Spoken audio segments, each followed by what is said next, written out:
a country where anything is possible. That's Nightly News for this Friday. I'm Hallie Jackson. For all of us at NBC, thanks for watching. I'll see you Sunday.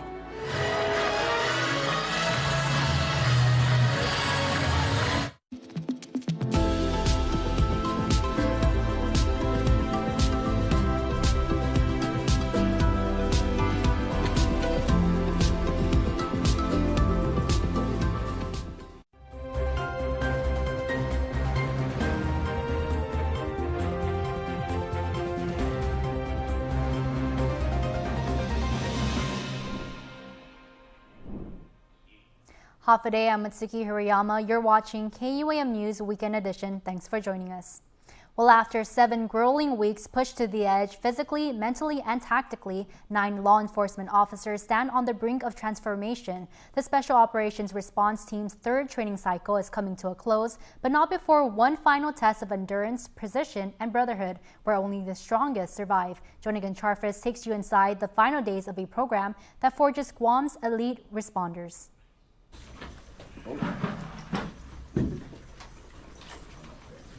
Honestly, these guys changed 100%. These guys came in as not knowing any tactics or any knowledge of being an operator.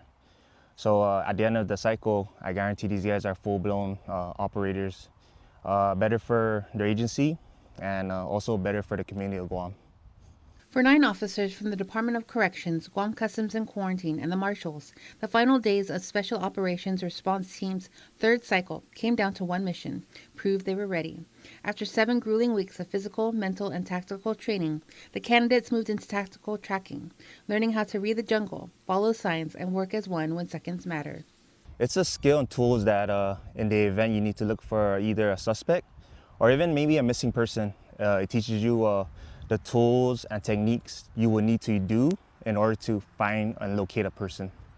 Cadre Ramon Canata says his training is designed to prepare officers for real-world emergencies, from locating suspects to finding missing persons. But before the jungle, there were forced entries, cell extractions, defensive tactics, and close-quarter skills, all meant to build discipline, control, and confidence under pressure. For Customs and Quarantine Officer Matthew Tudela, defensive tactics were about more than fighting back. So defensive tactics, that's a mix of boxing and jiu-jitsu. So I've learned a lot of techniques as far as the jiu-jitsu, martial arts. As far as boxing, it's more just striking, but really defensive tactics, it's for us to be able to stand our ground, but disengage and de-escalate the situation. Then that's really the gist of defensive tactics, is just standing your ground and knowing how to de-escalate the situation by gaining control. And after weeks of being pushed to the edge, Tudela said the toughest battle was often within. Your mind is probably one of the biggest challenges in this course. And what I mean by that is there's days where you want to quit, and you just have to learn to just push through. Department of Corrections Officer David Santos says every phase of the course sharpened him for the job. Learning new tactics, from defensive survival skills to tracking, and also CQB, all of it combined made me a better officer. And as the 3rd cycle comes to a close, Santos says the bond built through the struggle will carry onto the field. I enjoyed all the memories I had together and can't wait to work with you guys on the field one day. And good luck. Cadres, I thank you guys for the opportunity. You guys are the best. You guys pushed us to our limits, and we just came out stronger than ever. 7 weeks later, they leave not just as officers who completed a course, but as a tighter, tougher team, prepared to answer the call when Guam needs them most. Jonigan Charfis, KUAM News. A 55-year-old woman on probation is facing a felony drug charge after a traffic stop in Manilao. According to a magistrate's complaint filed in Superior Court, Rosalind Marie Quirigua Paulino, also known as Rosalie Paulino Blas, was arrested after officers pulled over a pickup truck traveling along Route 4 without license plates. Police say both the driver and Paulino, who was a passenger, appeared fidgety during the stop.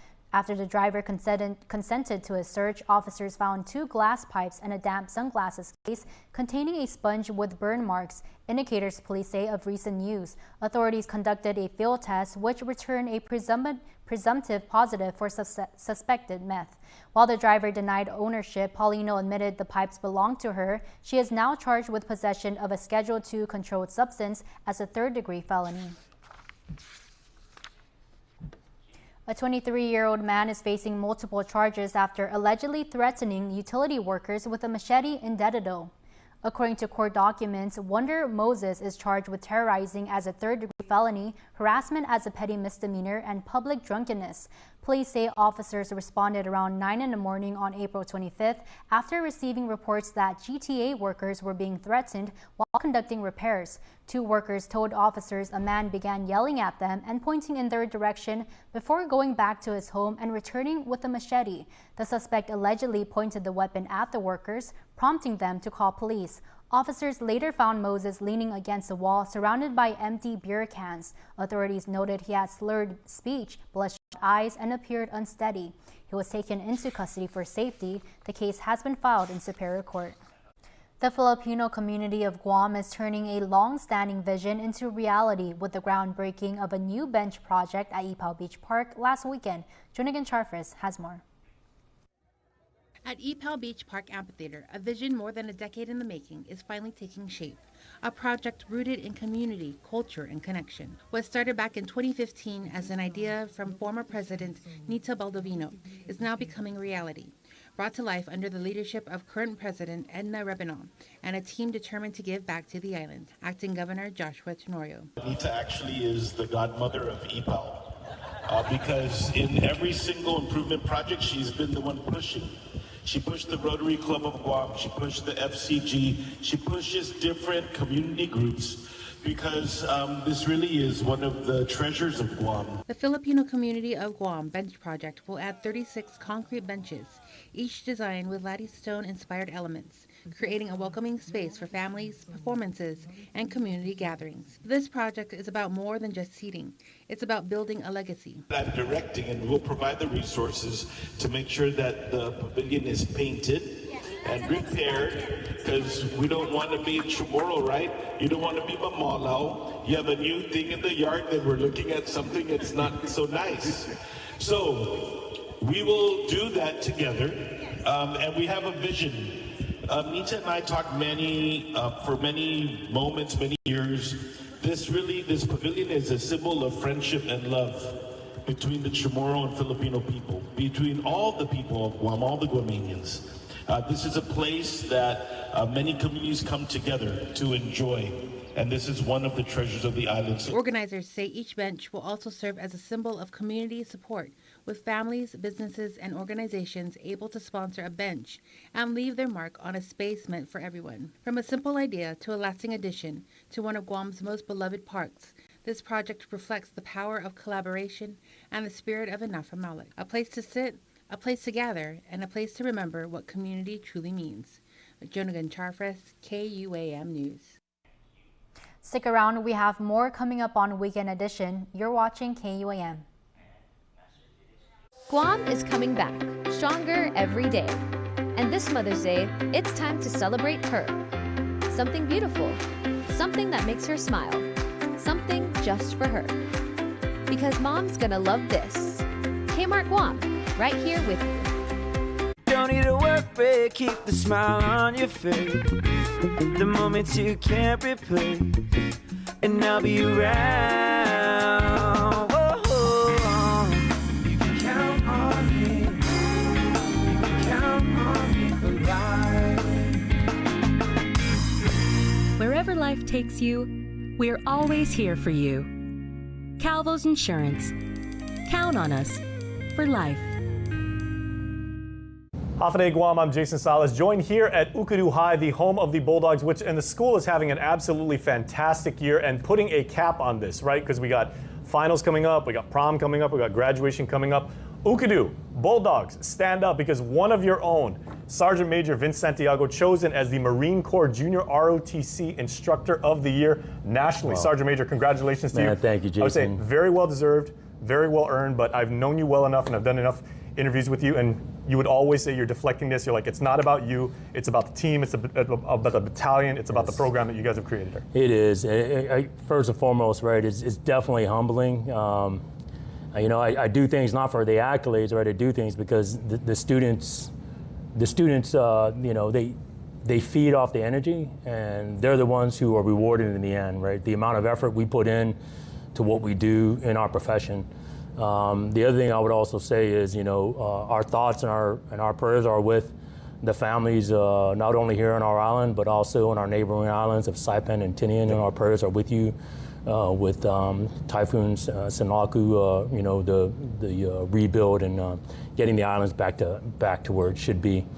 The other thanks I owe is to Dr. Flores. She's the one who nominated me for the Instructor of the Year, and it went up through our channels to the Marine Corps. So definitely appreciate her. But yeah, definitely humbling, humbling to say the least. And I'm proud to represent not only the Marine Corps in our community, but to represent our high school, Okadu High School, and our Department of Education on our island at the national recognition when I fly out to Quantico. So, and that's the one thing, because you know better than anyone else as a sergeant major in the Marines, victory is victory. And you know, like when Marines, you train, you prepare, you get the mindset to win and everything. Correct. So even though you're not taking any of this honor, you know, for yourself and everything, this is great for the program, and this is a major building block that is going to make sure that, you know, this battalion isn't just good for a school year or two. This is success that is going to be sustained for years. Correct, right? And it's all about, you know, the team, the cadets, the students, the program, people believing in it, right? If we can, as leaders, if you can set the tone to where they actually believe in the direction that you're going, life is a whole lot easier, right? It's like being on a boat, right? You got a team, and if everyone is rowing in the same direction, with the same cadence, the same tempo, you're gonna go a whole lot faster. So with as a Marine, that's great, because when you're in the boat, you got to get ready to hit the beach. Right. And you know, in the military, in the Marine Corps, we teach teamwork, right? And that's what boot camp is all about. It's not an individual race. It's a team. It's a team effort, team race, and team success. And as soon as people understand that it's not about the person, it's about the team, they will move a whole lot faster. And with our program has come a long way. I mean, I started in 2021, and I remember the interview with Dr. Flores, and I was still in Quantico, Virginia, and I did my interview via video. And one of the first things I told her was, ma'am, I promise you, while I'm there, we will become a Naval Honor School. And it took us a little time because there were some things that we needed to correct in our course. But once we got on the course and we got the momentum going, it was nothing but sustaining. Yeah, the program here was on the verge of possibly being canceled. Correct. In 2018, I do recall, 2018 headquarters Marine Corps came out. The school already boxed up all the materials, and they were just going to do the final paperwork. And the principal at the time, Ms. Begonia Flores, just asked that we just give us some time. And headquarters Marine Corps goes, okay, we'll give you time, but you need to get 2 instructors. So 2 instructors were brought in, basically just putting the finger in the dike, right? Just holding the dam together. And then, you know, you get the right people in the right spots, and things just tend to happen. But it definitely, it took some time, but I mean, man, the Department of Education is the largest department in government of Guam. Yep. But here in Okadu High School, since I got here, the teachers, the professionals whom I work with, my colleagues, it's been nothing but awesome. They've supported the program, they support the students, the cadets. So, you know, what an honor for me to come back after retirement, come in to the Department of Education and step into another group of professionals, right? All moving to the sound of the drum, right, and ensuring that our students are set up for life. How about the fact that Camp Blas, you guys are in so much proximity to, you know, the Marine base right across the street. I mean, the colonel's office is like 2 miles down the road. Yeah, right. You talk about relationships, right? Relationships matter, and Camp Blas, they are always here, right? Every time we have an event, to include our National Guard partners, whenever we have an event with either be drill, radar competitions, they are out there to support us, to include our Air Force partners, man. The medical side of the Air Force, they come out and they help us out. to include the professionals that come in grade events, right? So, but the relationship with Camp Laws being so close and us being the only Marine Corps GROTC on Guam, you know, that relationship's even much tighter, set alone that we're all Marines, right? Between me and First Sergeant Jan Pakagi, you know, my partner in this, you know, we have gotten the momentum and we're definitely moving in the speed of the drum and hopefully we don't get in front of our skis, you know, to where we tumble. Freedom, that's a cheap thing. Freedom to ignore this, that's a cheap thing. Sacrificing facial hair to nature and involuntary blood donations, cheap things. No one signs up for an 800-pound bear chase, but if it happens, cheap thing. VIP parking, exfoliating, treating gravity like a suggestion, saying it'll dry. Free-range parenting, forgetting if that's a moose or an elk, all cheap things. Remembering without saying it, couldn't be more of a cheap thing. Sweating your tail off, freezing your tail off, an American saving another American's tail, cheap things. Making a cheap vehicle for only people with cash like him, not a cheap thing. Or confusing capability with unaffordability, no, not a cheap thing. Making adventure affordable, now that's a cheap thing. So we're bringing you more cheap things this year, because cheap things should be everyone's thing. Guam's auto appearance specialist, Elegant Reflections, has been providing the automotive industry with professional detailing and car care products at its highest quality, from complete detailing, full interior detailing, exterior detailing, headlamp restoration, hand washing, seat and carpet shampoo, engine degreasing, undercarriage cleaning, paint sealant, fabric protection, paint oxidation removal, and so much more. Visit us at our new location. Call 646-5555 for an appointment. Elegant Reflections, Guam's auto appearance specialist, over 20 years of experience. Beyond the Game is presented by Gatorade. On the field, on the court, in the game. But what happens beyond the game? Get stories behind the stats, the players behind the plays, and the teams making an impact on and off the field. Join us every weekend on KUAM News Weekend Edition for Beyond the Game, because sports are more than just a score. Only on KUAM, Guam's leader in sports coverage, Beyond the Game is presented by Gatorade. Eagles on 3, 1, 2, 3, Eagles!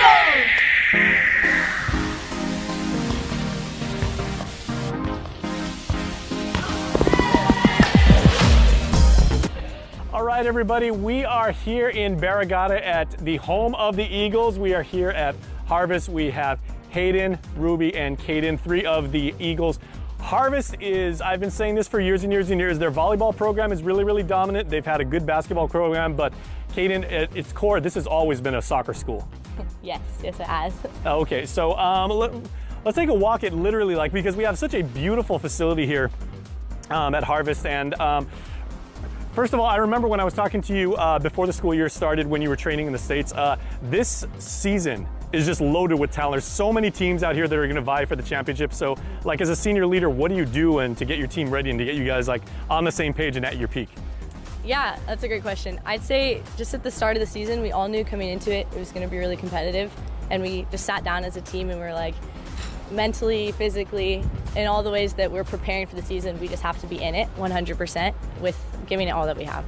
What about your national team experience do you bring to this squad? You know some of the other girls on some of the other teams. You played club with them. Yeah. You've trained again in the States. What do you do to bring that to interscholastics?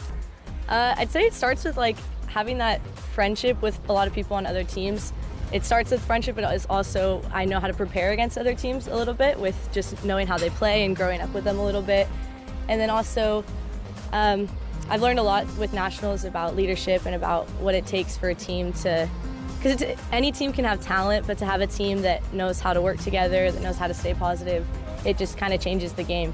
Okay, so Ruby, what do you guys bring into this season? We're 2 or 3 games in right now. We had a little bit of a break because of the typhoon, but where are you guys right now as far as your preparation and your mindset? Well, right now we just want to, we're in the middle of the season, so we just want to come in strong and prepared for the next couple of weeks. We established in the beginning of the year, all the seniors got to meet, and we just established what we wanted to see this year with discipline, accountability, and just togetherness. And we wanted to prioritize communication and making sure people are all on the same page about our plan forward throughout the season. Okay, there's a key word, accountability, right? Everybody says that. A lot of teams have a hard time putting that into practice. And I mean, I know some squads and everything, they say the senior class basically runs practice and the coach just kind of like, just, okay, let me know if you have any problems. So how do you actually get everybody, seniors, underclassmen, keeper, mids, strikers, everyone is accountable for what they do? Yeah, that's a great question. So the seniors did meet and we made it very relevant to the rest of our team that we do require accountability, because coming to practice, and if people don't show up for practice and then come to games, that's not really putting in the team aspect of it. You need to be able to practice together, work together, and just build that team chemistry to be able to really perform well on the field. As seniors, how do you guys hold everybody, make sure their reputation, is intact? Because I mean, you guys have to lay down the law too. We are very transparent with each other. So most of us have actually played together all 4 years. So we tell each other, you need to be at practice, or, making up some excuses that aren't worth missing practice for. We tell each other and are very transparent that you need to be here, be a leader, show up for the rest of the team. Because there is so many of us seniors, and some people are new and some people have been here all 4 years. So we just keep each other accountable, very transparent. So that's really what we did. Now that's an interesting thing, because Hayden, this is one of those schools where some players, by the time you guys hit your senior, you guys could be playing together for maybe like 8 years. Yeah. This is a school where you guys have literally grown up together and everything. So how do you use that, camaraderie and that familiarity? I think it's really good because we all connect and have that chemistry already from previous years. And so I think coming together, playing through middle school, because this is like K5 through 12th, so you have that connection already, you know them, and so it's like really helpful playing through middle school, and then once you get to high school is when the level really gets like harder and you are able to connect easier with everyone. And I think it just really helps with team chemistry, especially harvest chemistry, and a lot of the kids upcoming too. So yeah. Okay, and this is a Christian school. It's such a wonderful, welcoming atmosphere and everything like that. I mean, the sign literally says developing a heart for God. Yes. At the same time, this place can be really, really intimidating for the opposition, considering, how much history is here and everything. So every season has its challenges, but ladies, you guys had the Golden Glove keeper for last year, Ahi, and everything. She's playing in and going to school in Japan now and everything like that. Wonderful for her.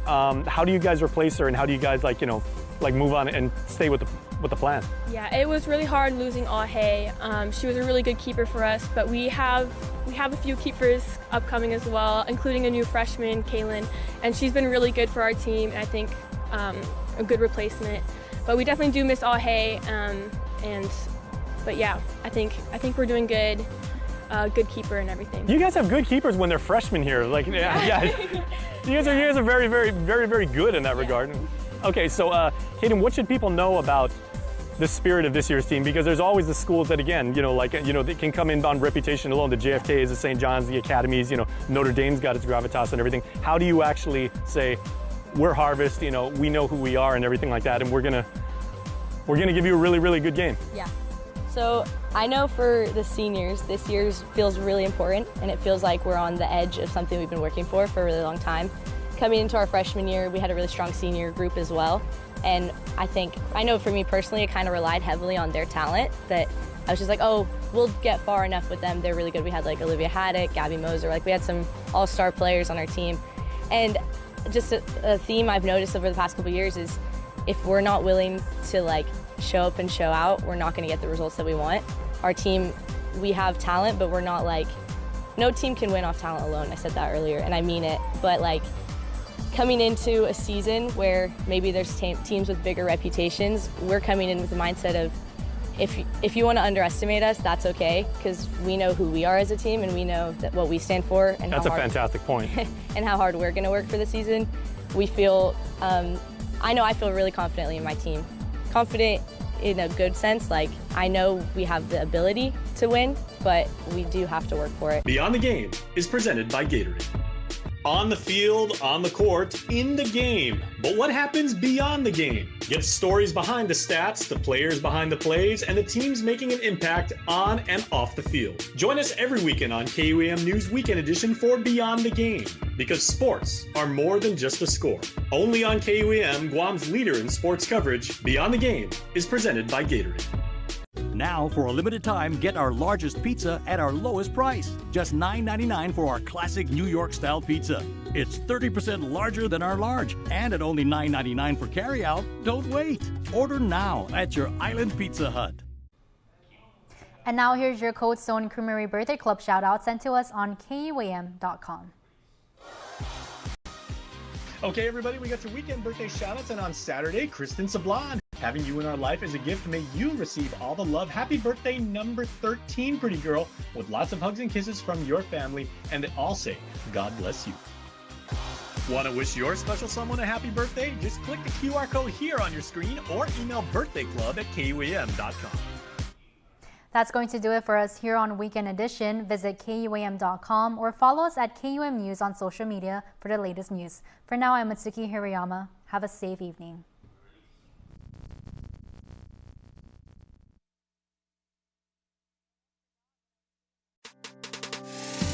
It's the One Micronesia Show, brought to you by Bank of Hawaii. Reach your possible. Ali, Bogithim, Hafide Zantiro, Rananim, Kasalele, Lengwo, and Yakwe. Welcome back to another episode of the One Micronesia Show. First off, we got to thank our sponsors. Thank you so much, mahalo to Bank of Hawaii for jumping on and sponsoring and keeping the stories alive. Thank you so much. Appreciate that.